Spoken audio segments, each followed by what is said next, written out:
Halo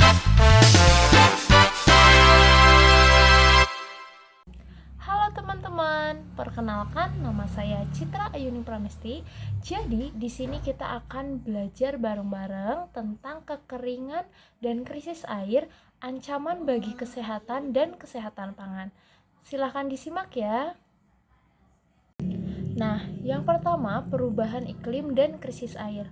Teman-teman pada tahu nggak sih definisi dari kekeringan itu apa? Nah, kekeringan adalah fenomena yang semakin sering terjadi akibat perubahan iklim.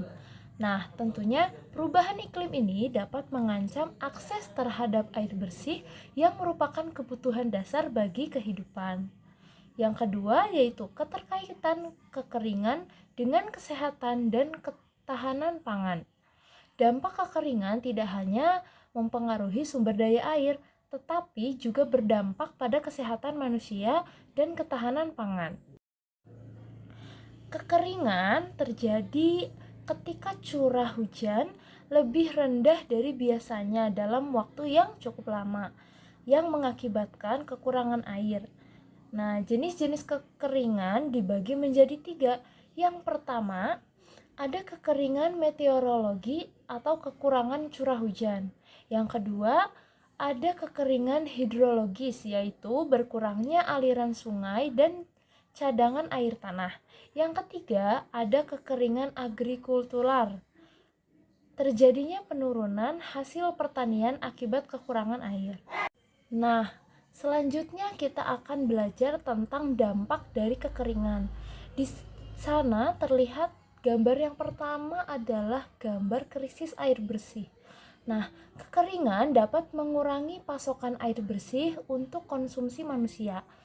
Penyakit seperti diare, kolera, tifoid, dan penyakit pencernaan lainnya menjadi lebih umum akibat kontaminasi sumber air.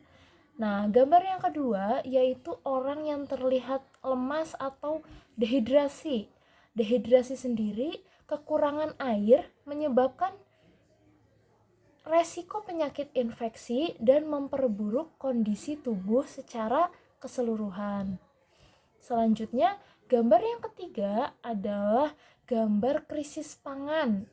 Nah, gagal panen dapat meningkatkan harga pangan dan menyebabkan kelaparan, terutama di negara-negara berkembang yang bergantung pada pertanian. Nah, yang gambar yang keempat bisa dilihat yaitu seseorang yang terlihat malnutrisi. Malnutrisi adalah kekurangan pangan yang bergizi karena krisis pangan dapat menyebabkan malnutrisi, terutama pada anak-anak, ibu hamil, dan kelompok rentan lainnya. Nah, jadi kira-kira kenapa ya krisis air dan kekeringan meningkat akhir-akhir ini? Oke, yang pertama karena perubahan iklim. Kenaikan suhu global dan perubahan pola cuaca mengakibatkan musim hujan yang tidak teratur dan peningkatan frekuensi gelombang panas. Yang kedua, peningkatan sumber permintaan air. Pertumbuhan populasi dan urbanisasi yang pesat meningkatkan permintaan air bersih yang tidak sebanding dengan ketersediaan air. Yang ketiga, yaitu pengelolaan sumber daya alam yang tidak berkelanjutan. Penggunaan air yang berlebihan dalam pertanian, industri, dan konsumsi rumah tangga tanpa pengelolaan yang baik memperburuk krisis air. Jadi teman-teman, menggunakan air secukupnya saja ya. Nah, jadi bagaimana cara mengatasi krisis air yang berkelanjutan?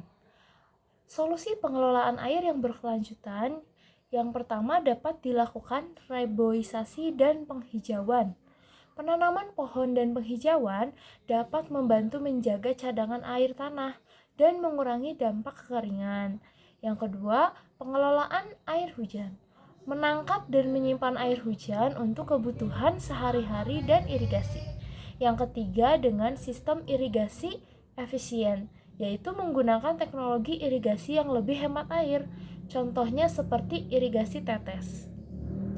Selanjutnya dapat juga meningkatkan sistem sanitasi. Meningkatkan sistem sanitasi untuk mengurangi kontaminasi air dan mencegah penyebaran penyakit. Nah, jadi kira-kira peran apa sih yang bisa teman-teman lakukan di sekolah sebagai anggota PMR? Nah, jadi yang bisa dilakukan program yang pertama contohnya edukasi dan penyuluhan, yaitu memberikan pelatihan tentang pentingnya pengelolaan air yang baik, sanitasi, dan cara-cara mengurangi pemborosan air. Yang kedua bisa dengan proyek konservasi air, yaitu contohnya membantu komunitas membangun sistem penampungan air hujan atau memperbaiki sistem distribusi air bersih yang ada. Yang ketiga bisa dengan kampanye penghematan air, yaitu melaksanakan kampanye pengurangan pemborosan air di sekolah, di rumah, dan komunitas, serta mengajak masyarakat untuk lebih sadar akan pentingnya efisiensi penggunaan air.